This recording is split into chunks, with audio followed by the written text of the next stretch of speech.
Hello and good morning, all of you. Welcome to the free ethics foundation course of Alpha AS Academy, and we are at the part 3 of the lecture 7. और हम पढ़ रहे थे Indian philosophers के बारे में. कुछ philosophers पढ़ लिए थे, कुछ फिलोसफर्स रह गए थे, तो आज हम कुछ और फिलोसफर्स पढ़ेंगे और पढ़ते पढ़ते हम थोड़ा कंटेम्प्रेरी फिलोसफर्स में आ जाएंगे और इसके बाद हम वर्ल्ड के फिलोसफर्स पे चलेंगे. ठीक है, तो लेट्स बिगिन. तो what we were studying, of course, contribution of moral thinkers and philosophers of India.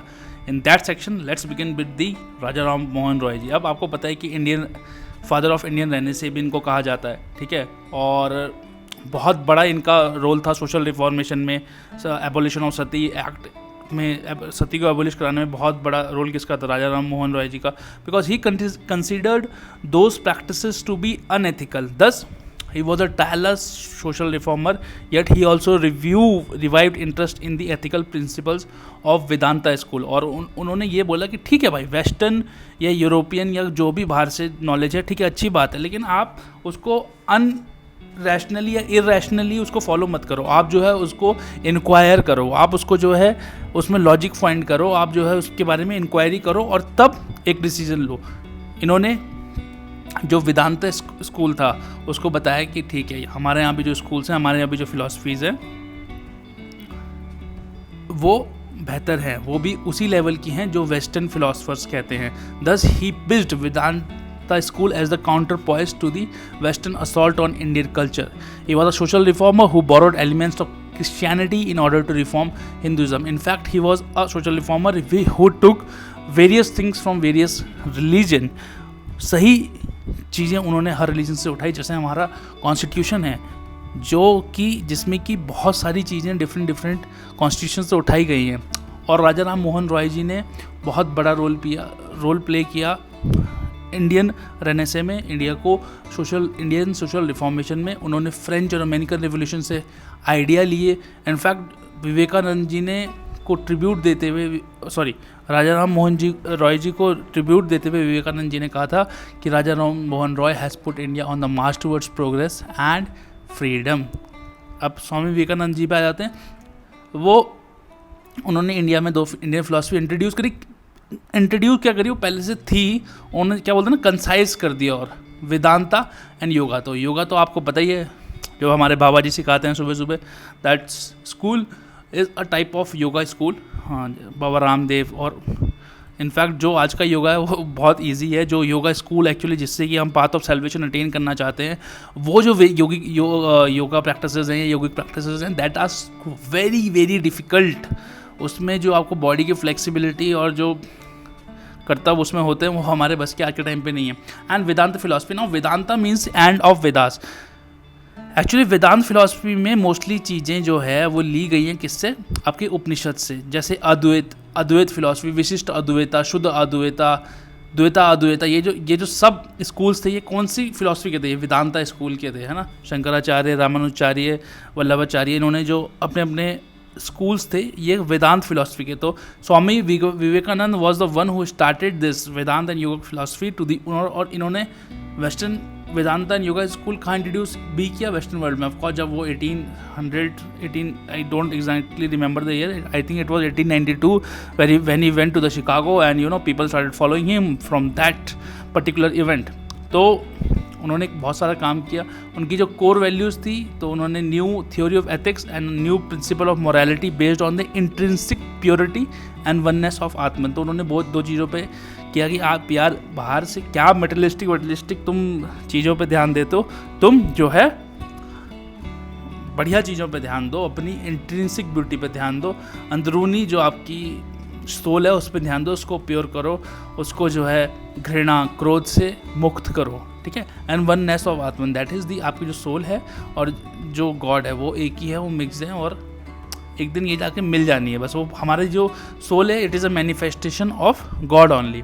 ठीक है. Ethics according to Vivekananda was nothing but a code of conduct that helps a man to be a good citizen. तो ethics Vivekananda ji के according क्या था? कुछ नहीं है, एक ऐसा कोड ऑफ कंडक्ट जो आपको अच्छा सिटीजन बनाएगा.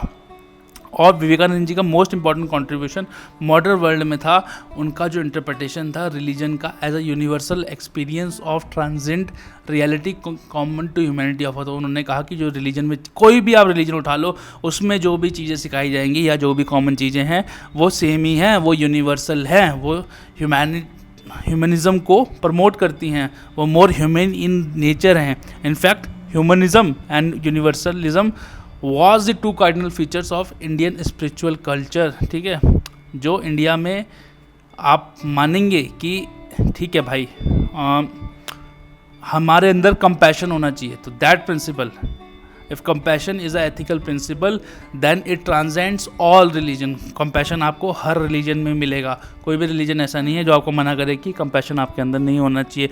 आप कहीं भी वर्ल्ड में चले जाएं, कोई भी आपको मना नहीं करेगा कि कंपैशन आपके अंदर नहीं होना चाहिए. It transcends all the human boundaries. ठीक है, तो सारी ह्यूमन बाउंड्रीज़ को तोड़ते हुए ह्यूमनिज़म और यूनिवर्सल नेचर के जो प्रिंसिपल्स थे जो आपको अच्छा सिटीजन बनाएंगे, उसी को उन्होंने एथिक्स का नाम दे दिया. Then deep concern for masses, freedom and equality through which one express self, spiritual integration of the world on the basis of universal brotherhood. देखो यार, ये जो अपने जो खतरनाक वाले फिलोसफर्स होते हैं ना, वो थोड़ा सा यूनिवर्सल बातें ही करते हैं. वो जो यूनिवर्सली ठीक होता है ना, उसी को बात करते हैं. ऐसा नहीं कि जो हमारे यहाँ सही है या हमारे इंडियन कंटेक्स्ट में सही है उन्होंने वही बातें करी. उन्होंने ऐसी बातें करी जो वर्ल्ड को अपील करी. ठीक है, वर्ल्ड ने सही माना, और इसलिए नहीं करी कि वर्ल्ड सही माने. उन्होंने अपनी बात कह दी और वर्ल्ड ने कहा कि या नहीं, इन्होंने सही बात की. फिर उन्होंने बोला कि कर्म योग, आप अपने कर्म पे ध्यान दें. उन्होंने कहा कि karma yoga, a system of ethics to attain freedom from both political and spiritual through selfless service की बात की थी उन्होंने. आपको पता ही है कि आप लगे रहें, सेल्फलेसली सर्विस करें to the humanity, and service to mankind is service to God कहा था उन्होंने. ठीक है, आप मैनकाइंड की सर्विस करें, उसका मतलब यही होगा कि आप गॉड की सर्विस कर रहे हैं, तो आप अच्छा बन के रहें. ऐसा नहीं है कि आप, ठीक है, तुमने मतलब वो है ना कि एक कहावत है कि 100 चूहे खा के बिल्ली हज को चली. ऐसा नहीं करना कि आपने मर्डर कर दिया, आप कहीं जाके रिलीजियस प्लेस में बैठ गए, है ना, अपने भगवान के पास जाके बैठ गए कि नहीं मुझे माफ़ कर देगा. तो आपको अपने कर्म पे ध्यान देना है, आपको अपने कर्म शुद्ध रखने हैं. ठीक है, यही विवेकानंद जी ने बोला. देन थर्ड है दयानंद सरस्वती. ठीक है, उन्होंने क्या बोला था? He was first to give the call for swarajya as India for Indians. उन्होंने कहा India is for Indians. In fact उन्होंने वैदिक जो टाइम्स था उसको रिवाइवल किया. वैदिक कौन सा? नॉट पोस्ट वैदिक, बट वो ऋग वेदा वाला जो टाइम था, जो अच्छा वाला टाइम था वेदास का, उसको उन्होंने रिवाइव करने के लिए बोला था. Subsequently the philosopher and former president of India S Radha Krishnan ने उन्होंने उनको मेकर्स ऑफ मॉडर्न इंडिया भी कहा था. और वो कौन सी डॉक्ट्रिन्स में बिलीव करते थे? कर्मा की, आप कर्म जो करोगे उसी को भुगतोगे, एंड री इनकारनेशन. ठीक है, और जो कर्म आप इस जन्म में करोगे उसका रिजल्ट जो है आपको अगले जन्म में मिल जाएगा जब आप अगली बार पैदा होगे. He emphasize the Vedic ideals of brahmacharya, आप celibacy and devotion to God. ठीक है, आप जो है ब्रह्मचार्य का पालन करें और गॉड के प्रति डिवोटेड रहें. अब ऐसा नहीं है कि हर किसी को ब्रह्मचार्य का पालन करना है, नहीं तो इस सृष्टि का जो है अंत हो जाएगा. Among his contributions are his promotion of equal rights for women, a very forward and a very progressive thinking such as the right to education and reading of Indian scriptures. He was the first to give the words Swadeshi and Harijan to the Dalits और Pariya outcast long before the Mahatma Gandhi ji से पहले भी उन्होंने जो हरिजन word है वो Dalits को या आउटकास्ट को दे दिया था. तो thus he believed in a kind of social equality and promoted the education of women. Now next is of course our very own Gandhi ji. Now Gandhi ji, Gandhi ji ने जो है मतलब जोड़ दिया एक तरीके से. उन्होंने जो है मतलब जो कॉन्सेप्ट्स दिए, उन्होंने तगड़े तगड़े कॉन्सेप्ट्स दिए. ठीक है, और उनकी जो वही बाद में ये बात होने लगी, Gandhism is not a philosophy, is a way of living. ठीक है, तो ऐसी बातें होने लगी. तो because he was the one who touched every nook and corner of your life. हर कोने को वो टच करते थे लाइफ के, और हर चीज़ पे उनका एक प्रभाव था. ठीक है, thus Gandhism that we often talk about today is a body of ideas and principles that describes the inspiration, vision and life work of Mahatma Gandhi. तो आज हम जो पढ़ते हैं उनकी उस जो लाइफ से डिराइव किया गई चीज़ें हैं वो पढ़ते हैं. Now Gandhian philosophy is a double edged, यहाँ पे वेपन लिखा है, I would not call it weapon but a tool कहूँगा. It is a double edged tool because tool, देखो वेपन जो है नुकसान पहुँचाता है. ठीक है, अब ये तो हमने लिया है, वेपन जो है नुकसान पहुँचाता है. टूल जो है आपको एनहांस करता है कोई भी चीज़ को ठीक करने के लिए. तो I would call Gandhian philosophy as a double ended tool, है ना. क्योंकि इट्स ऑब्जेक्टिव, क्योंकि उसका जो ऑब्जेक्टिव था वो आपको अंदर से एंड सोसाइटी को, दोनों को ट्रांसफॉर्म करता था साइमल्टेनियसली. तो it transformed you as well as society at the same times in according to the principle of truth, of course trust and non violence, तो आपको पता ही है. फिर उन्होंने दिया कॉन्सेप्ट ऑफ डिवाइन. नाउ जो गांधी जी का कॉन्सेप्ट ऑफ डिवाइन है या कॉन्सेप्शन ऑफ गॉड है, उन्होंने कहा conception of God who is self-existent, all-knowing living force which inherits every other force known to the world. He believed in a God who is kind, responsive to the prayers of the devotee. और उन्होंने कहा कि अगर आपकी prayers को कोई मान नहीं रहा है तो वो गॉड है ही नहीं. तो उन्होंने कहा कि उन्होंने ऐसे प्रभु में माना जो कि काइंड हो, जो आप प्रेयर करें तो आपके प्रेयर्स का रिस्पॉन्स है, पॉजिटिव रिस्पॉन्स है, नेगेटिव रिस्पॉन्स है वो अलग बात है, बट रिस्पॉन्स है. ठीक है. नाउ कॉन्सेप्ट ऑफ ट्रूथ तो मतलब अटमोस्ट प्रायोरिटी थी उनकी, है ना. उन्होंने सबसे पहले ही ट्रूथ को रखा. ठीक है. He called is the sovereign principle, उन्होंने कहा ट्रूथ को, which included numerous other principles. It did not merely imply truthfulness speech, आपको सच्चाई अपने बोलते हुए नहीं, बट आपके थॉट्स में, आपके विचारों में सच्चाई होनी चाहिए. और not only the relative truth is our conception but the absolute truth, the eternal principle, that is God. He equated God with truth as he says I worship God as truth only. तो सच्चाई को ही उन्होंने equate कर दिया कि आप सच्चाई हैं, तो सच्चाई को उन्होंने गॉड से इक्वेट किया. उन्होंने कहा कि मैं सच रह के ही गॉड की साधना करता हूँ, गॉड की आराधना करता हूँ. ठीक है. Then means and relationship. Now values are attached both to the process as well as to the result. Gandhi ji advocated the purity not only of ends but also of means. तो इन्होंने डिएंटोलॉजी और टेलोलॉजी को मिक्स कर दिया. इन्होंने कहा कि भैया आपके एंड्स तो प्योर होने ही चाहिए, लेकिन आप उस एंड्स को किस प्रकार से पाते हैं, आप कौन सा रास्ता चुनते हैं उस एंड को पाने के लिए. आपको पैसा कमाना है, आप मेहनत से भी पैसा कमा सकते हैं, आप चोरी से भी पैसा कमा सकते हैं. तो ठीक है, पैसा कमाओ आप, बट पैसे को जो है ईमानदारी से कमाओ. उसके में जो है किसी का भला बुरा ना करो, किसी को दुख ना पहुंचाओ. तो गांधी जी के लिए मीन्स के साथ साथ एंड्स के साथ साथ मीन्स भी बड़ी इंपॉर्टेंट है. ठीक है. And it was Gandhi ji who made us realize that means are also important for him. If independence is achieved through violence and killing then there is no reason to become independent. कोई ज़रूरत नहीं, अगर आपको मार पिटाई और लड़ाई करनी है और मारना ही है तो उन्होंने मना कर दिया कि कोई ज़रूरत नहीं इंडिपेंडेंट होने की. इसीलिए जो सत्याग्रह था, जो कॉन्सेप्ट ऑफ सत्याग्रह था उनका, it was based on the sanctity of means. उन्होंने कहा कि ऐसे मीन्स अपनाऊंगा मैं आपको याद करने के लिए जो सही हो, जो एथिकल हो. नाउ उनकी सर्वोदय फिलॉसफी. अब सर्वोदय का मतलब होता है प्रोग्रेस फॉर ऑल या अपलिफ्टमेंट ऑफ ऑल या यूनिवर्सल अपलिफ्टमेंट, सबका विकास. जो आज द इनकम्बेंट प्राइम मिनिस्टर का जो विजन है कि सबका साथ सबका विकास, उसमें जो यही है वो सर्वोदय फिलॉसफी की सबका साथ सबका विकास. सबका विकास ज़्यादा इंपॉर्टेंट है सर्वोदय फिलॉसफी में. In fact, this was a term first coined by the Gandhiji as the title of his translation of John Ruskin's tract on political economy unto this last. तो जब इस बुक को जब वो ट्रांसलेट कर रहे थे तब उन्होंने सर्वोदय फिलॉसफी निकाला था. उन्होंने हमेशा बिलीव किया सुप्रीमेसी ऑफ एथिकल वैल्यूज़ में एंड सर्वोदय में. सर्वोदय का मतलब मैंने आपको बता दिया, good for all.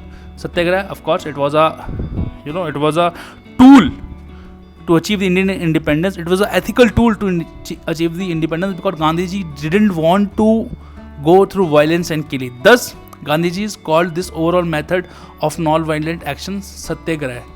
You have to be very non-violent during satyagraha. ठीक है.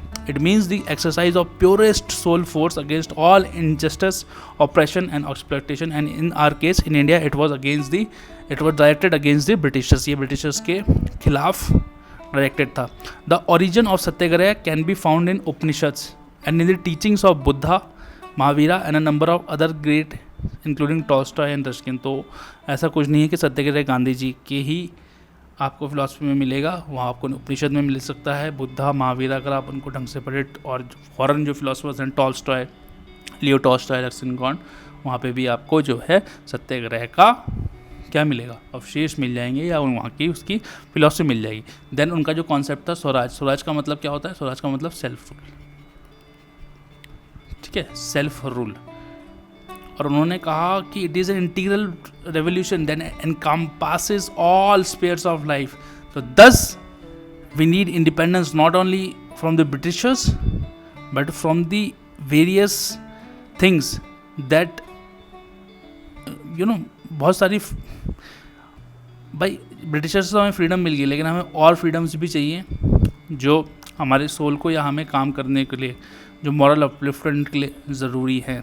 Thus, for Gandhiji, Swaraj of people meant sum total of the Swaraj of individuals. So he clarified that for him, Swaraj meant freedom for the meanest of his countrymen. तो ऐसा नहीं आपने independence पा लिया, हर किसी से जो ऑपरेशन था, जो ज़मींदार पुअर का ऑपरेशन करते थे, जो दलित के साथ गलत अन्याय होता था, उन सब अन्याय से छुटकारा, उन सब से फ्रीडम को ही उन्होंने स्वराज माना। उन्होंने कहा कि जब तक हमारा जो मीनेस्ट या सबसे ज़्यादा जो प्रताड़ित व्यक्ति है देश में, जब तक वो फ्री नहीं होता तब तक हम लोग सही मायने में इंडिपेंडेंट नहीं हो पाएंगे, फ्री नहीं हो पाएंगे। In fact, in fullest sense, Swaraj is much more than freedom from all restraints. It is self-rule, self-restraint and could be equated with moksha or salvation.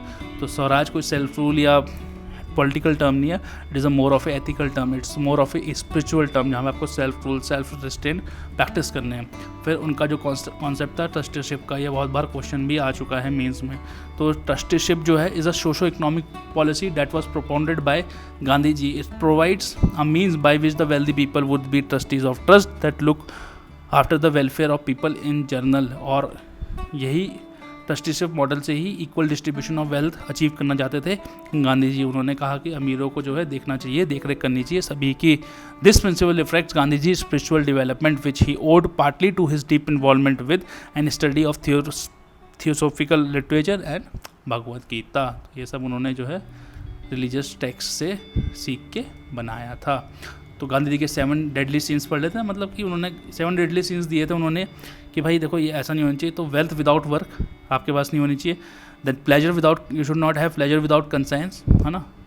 ऐसा नहीं कि कहीं भी भाई आज यहाँ चल दिए कल वहाँ चल दिए, ऐसा नहीं, आप फिक्स रहें, ठीक है। Then science without humanity, knowledge without character, आपके अंदर नॉलेज है कैरेक्टर नहीं है, कोई फ़ायदा नहीं है। देन पॉलिटिक्स विदाउट प्रिंसिपल, आप आज के टाइम पे आपको क्या लगता है कि पॉलिटिक्स विद प्रिंसिपल हो रही है? कई जगह होती है, कई जगह नहीं होती है, देखना पड़ेगा, चेक करना पड़ेगा, क्योंकि हम कुछ भी जो है ब्लैंकेटली तो नहीं बोल सकते ना। Then commerce without morality and worship without sacrifice, this things are needed and these are 7 deadly sins by Mahatma Gandhi. ठीक है, we are sorry for the spelling mistake in that particular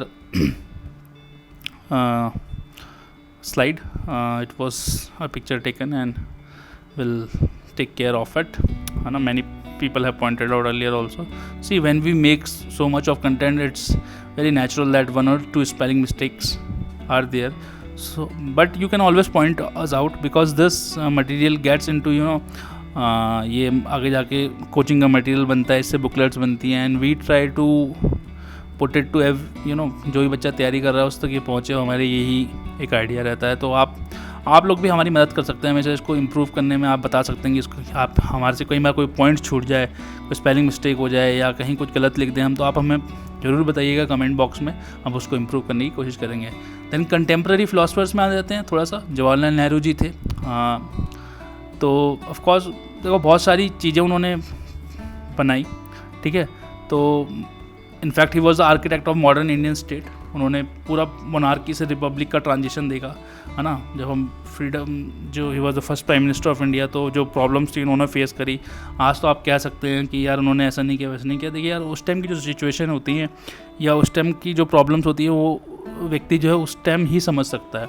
और बड़ा दुख होता है आज के टाइम पे देख के जब इनको बहुत ज़्यादा मतलब बैशिंग होती है सोशल मीडिया पे, because if you read Nehru, because यार आप personal, we as a Indians have a problem with something called as we don't separate the private life with public life. We should not get into people private life, though they are important to us because they are the leaders, but then it's none of our business.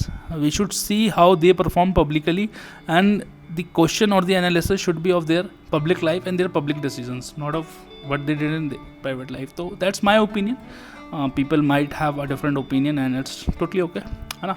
तो उन्होंने पूरा देखा, foreign policy बनाई, है ना। उन्होंने non अलाइंग movement दी, क्योंकि बहुत ज़रूरी था इंडिया के लिए। इंडिया कहीं भी अलाइन नहीं हो सकता था, उसको सबकी हेल्प चाहिए थी उस टाइम, हम लोग को सबकी हेल्प चाहिए थी। तो हम लोग इसलिए कोल्ड वॉर में भी हमने बोला कि नहीं भैया, हम तो जो है नॉन अलाइन रहेंगे। तो पंचशील, उनके जो आइडियाज़ थे, पंचशील, नॉन अलाइनमेंट, ये सब बहुत ज़रूरी थे। In fact the 5 principle pillars of Nehru legacy to India was he focused on nation building, he worked on democratic institution building, he worked for secularism, then democratic socialist economic, and a noble foreign policy which included things like non-alignment and punchil. And these principles still are a very cardinal values to Indian foreign policy. Thus, institution of democracy, Nehru firmly believed in the theory and practice of parliamentary democracy. He wanted India to catch up with the advanced industrial nations of the West, but not at the cost of democracy. So he focused on democracy. लोकतंत्र बना रहे, development तो हो जाएगा, उनका ये मानना था। और वो चाहते थे कि हम जो है बेस्ट ऑफ द नेशन बने। वहाँ से उन्होंने काम स्टार्ट हुआ और आज भी काम चल रहा है। एंड एक दिन आप ज़रूर देखना कि हम लोग जो हैं कम्पीट कर रहे होंगे, कम्पीट तो कर ही रहे हैं। In fact we will be the best nation around the world, and you and I have to work for it, and we have to make this nation great, because this is our nation and it's our duty to make it great, है ना। He never wanted dictatorial mechanized violence which is associated with Nazism and totalitarian states. तो वो democracy इसलिए चाहते थे कि उनको पता था कि नाजिज्म या टोटलिटेरियन स्टेट्स में क्या प्रॉब्लम आती है। तो thus he focus on democracies. Then ideals of secularism को उन्होंने प्रमोट किया। उन्होंने कहा कि किसी का भी दोहन नहीं होना चाहिए on the basis of minority majority, है ना, आप लोग सब साथ में रहें। And he helped in building the narrative of unity in diversity, है ना। ही was the one who was able, or in fact he was successful in making this, that is, he made people understand that united we stand, divided we fall. And there is a unity, because though we have so much of diversity and it created problems sometimes, but then we have unity in our diversity. Then welfare state की उन्होंने बात करी कि हर किसी तक बराबर जो भी गवर्नमेंट की पॉलिसीज़ हैं, बराबर जो वेलफेयर पॉलिसीज़ हैं वो हर किसी पे बराबर पहुँचे, पोरेस्ट ऑफ द पीपल तक पहुँचे, मोस्ट डिप्राइव्ड तक पहुँचे, ताकि वो ऊपर आ सके, उनको जो है मौका मिले, अपॉर्चुनिटी मिले ऊपर आने के लिए। Then Subhash Chandra Bose ji is the next. In fact he was also the one who was a great admirer of Vedantic philosophy. He become a social and political realist in later years. थोड़ा तो उन्होंने चेंज किया था, बट फिर भी he was majorly influenced by the Vedantic philosophy. He had always believed in action. He maintain that an exaggerated dose of ahimsa. And उन्होंने थोड़ा सा अलग थे। वो गांधी जो टोटल नॉन वायलेंस थे, उन्होंने कहा कि यार देखो, नॉन वायलेंस ऐसा कुछ नहीं कि अगर हम टोटली नॉन वायलेंट रहेंगे तो हमें इंडिपेंडेंस मिल जाएगी। तो मैं वही कहता हूँ कि it was non violence of tinge of non-violence by the Gandhi ji and the tinge of aggression by the Subhash Chandra Bose that we got independent. तो किसी का भी जो contribution है वो कम नहीं है या कम नहीं आका जा सकता। उन्होंने यही कहा कि देखिए, ज़्यादा अहिंसा से थोड़ा सा तो आपको एग्रेशन लाना पड़ेगा। ऐसे ही उनके पॉलिटिकल आइडियाज़ थे, है ना। He honestly felt that the political freedom it was essential to undergo great suffering and sacrifice. Bose believe that Gandhi's tactics on non-violence would never be sufficient to secure Indian independence, and he advocated violent resistance, which in a way was right to some extent. Then social ideas.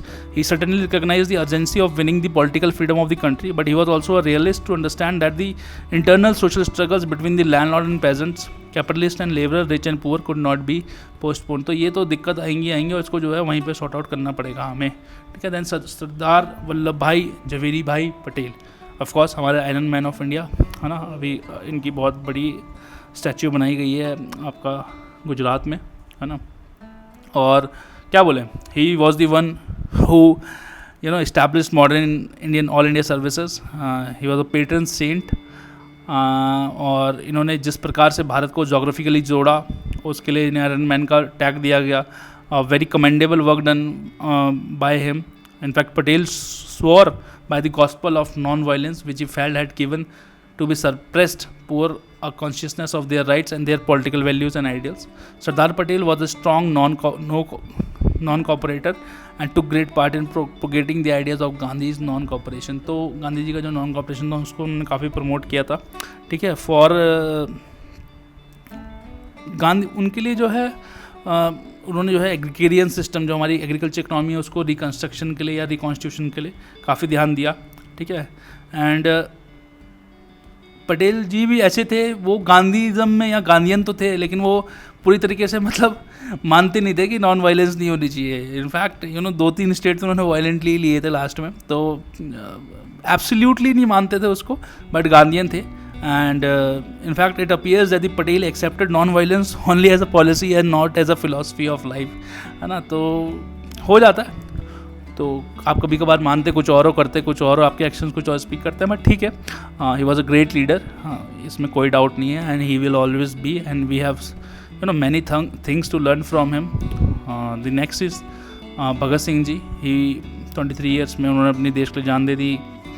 आज मतलब he is one of the inspiration, वो आज के youth के लिए एक inspiration है बहुत बड़ी।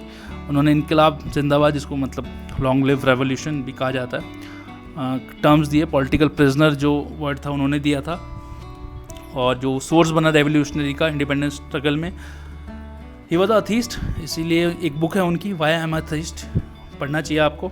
मैंने तो नहीं पढ़ी, मैं भी एक दिन पढ़ना चाहूँगा उसको। Bhagat Singh ji was a non believer of God. He was attracted neither by the Hindu notion of rebirth nor the Muslim promise of paradise, है ना। Singh believed that his religion was independence, his God was socialism, and his slogan was Inqilab Zindabad, that is long live revolution. He stood for an inclusive nation, not just politically but socially and economically as well. तो मानते नहीं थे वो किसी भी religion में, लेकिन जो उनका रिलीजन था उन्होंने कहा कि हमारा देश ही हमारा रिलीजन है, हमारी इंडिपेंडेंस मेरी रिलीजन है, सोशलिज्म मेरा गॉड है, और इनकलाब जिंदाबाद कहते थे, ठीक है। देखो मतलब देख लो कितनी डिवर्स, हमारे लीडर्स में भी कितना डिवर्सिटी थी, ठीक है। And it was due to this group और pool of people we became independent. नहीं तो इंडिपेंडेंस हासिल करना बहुत मुश्किल हो जाता है कई बार, है ना। और and he was committed to rationalism, हमेशा रैशनल बात करते थे, साइंटिफिक इंक्वायरी की बात करते थे। उन्होंने कहा था कि आप जो भी चीज़ करें उसकी इंक्वायरी करें, ऐसी कोई भी चीज़ फॉलो ना करें। His nationalism was embedded in the idea of progress where there is scope of criticism, disbelieve and the capacity of question the old faith, है ना। आज के टाइम पे ये बहुत ज़्यादा इम्पॉर्टेंट हो जाता है आज के कॉन्टेक्स्ट में, क्योंकि क्रिटिसिज्म और तो आजकल कोई झेल ही नहीं पा रहा है। Then Rabindranath Tagore ji, he was a humanist because he was a prophet of love, fellowship and cooperation. As a poet, he looked with indifference upon the narrow diving walls and concentrated his attention on concrete humanity as a whole, है ना। In the Gitanjali, he sings about the pervasiveness of divine love and invites his brother to share the ocean of love. तो प्यार में मतलब वैसा वाला प्यार मत समझो आप, लेकिन जो मतलब love for humanity, love for humanism, compassion, ये सब जो है बहुत अच्छे से सिखाया था टैगोर जी ने। उन्होंने थ्योरी ऑफ राइट्स दी, है ना। इनफैक्ट उनको प्रॉफिट ऑफ राइट्स भी बोला जाता है। उन्होंने लिखा कि man does not have to beg for its rights, है ना। द कॉल फॉर ट्रूथ लिखी थी उन्होंने, उसमें लिखा था कि man does not have to beg for his rights, he must create them for himself. तो आपको बैक नहीं करना है, you must create rights for themselves. Such revolutionary ideas, कितनी रेवोल्यूशनरी आइडिया। आप सोचो, थोड़ा सा जरा इस पर आप ज्ञान रुकावट लाओ अपने मन में, थोड़ा सा ठहराव लाओ इस लाइन पे कि man does not have to beg for his rights, he must create them for himself. Tagore stressed the necessity of cultivation of strength for the realization of rights both by the individual and group. फिर उन्होंने theory of freedom the. theory of freedom भी वही थोड़ा सा spiritual conception था उनका freedom का, ठीक है। The essence of the freedom is illumination of soul by the process of self-realization. Political freedom is precondition for spiritual freedom as dignity and human worth cannot be realized by those who rule and also by those who are ruled. तो आपको अपनी self worth जानने के लिए आपको free होना ही पड़ेगा, politically ही नहीं, सोशली भी और इकोनॉमिकली भी। You have to be free in your thoughts, you have to, and for that you have to gain knowledge. Spiritually you should be free, है ना। Thus this was the his theory of freedom. Then nationalism में उन्होंने of course political freedom की बात तो करते ही थे वो, but he was a critic of nationalism, है ना, याद रखना। ही was a critic of nationalism because Tagore had a deep and passionate love for India, but his sensitive spirit was not in favor of revolutionary and anarchist work. Tagore always believed in spiritual fellowship of men. उन्होंने कहा कि nationalism के लिए, क्योंकि कई बार nationalism divide कर देता है आपको, तो थोड़ा सा वो क्रिटिक थे नेशनलिज्म के. वो कहते थे कि आपका जो जुड़ाव होना चाहिए वो स्पिरिचुअली होना चाहिए, जो फेलोशिप होनी चाहिए वो स्पिरिचुअली होनी चाहिए. Hence he refuses to abide by the dictates of nation states. ठीक है, कोई किसी को रूल ना करे. हाँ, मतलब अलग ही लेवल पे फ्रीडम चल रही है, मतलब है ही नहीं. स्टेट है, स्टेट पे ओनरशिप नहीं है, कोई सरकार नहीं है, सब अपना चिल से चल रहे हैं, कोई दिक्कत नहीं हो रही है किसी को. तो इसलिए उन्होंने कहा कि आपको जो राइट चाहिए आप अपनी बनाओ. आप ऐसा नहीं कि कॉन्स्टिट्यूशन आपको राइट दे रहा है ना. ठीक है, वो उनका मानना था, एंड उसको आप हमेशा एनालाइज कर सकते हो अपनी लाइफ में. बट यही था उनका मानना कि don't bag it, create for it. इसलिए वो डिक्टेट्स नहीं मानते थे नेशन स्टेट के, तो इसलिए थोड़े से वो क्रिटिक थे. And he believed in this spiritual fellowship of man. Then Amartya Sen, last, very contemporary. थोड़ी सी बस इसलिए हमने इनको यहाँ पे डाला है क्योंकि वेलफेयर इकोनॉमिक्स की ये बात की थी इन्होंने. नोबेल लॉरेट हैं इंडिया से, तो वेलफेयर इकोनॉमिक्स की बात करी और कैपेबिलिटी अप्रोच की बात की थी. नाउ कैपेबिलिटी अप्रोच क्या थी? The concept of capabilities developed by the same has been cited as a better index of wellbeing than commodities और यूटिलिटीज, है ना.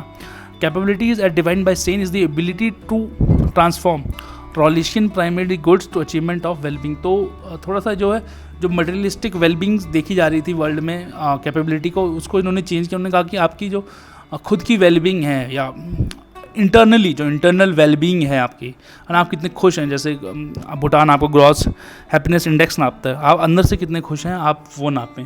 तो उन्होंने उसी को कैपेबिलिटी अप्रोच किया. उन्होंने कहा कि capability of human being is is ability of function in different capacities in a society such as to enable him to achieve the components और constitution of his wellbeing. Such functioning ability constantly implies access to educate and nutritious food. तो उन्होंने वही, मतलब example के लिए कह रहा हूँ कि बस खाना ही ज़रूरी नहीं है, न्यूट्रियस खाना ज़रूरी है, उसमें न्यूट्रिएंट्स भी होना चाहिए, है ना. ऐसा नहीं आप कार्ब्स खाए जा रहे हैं.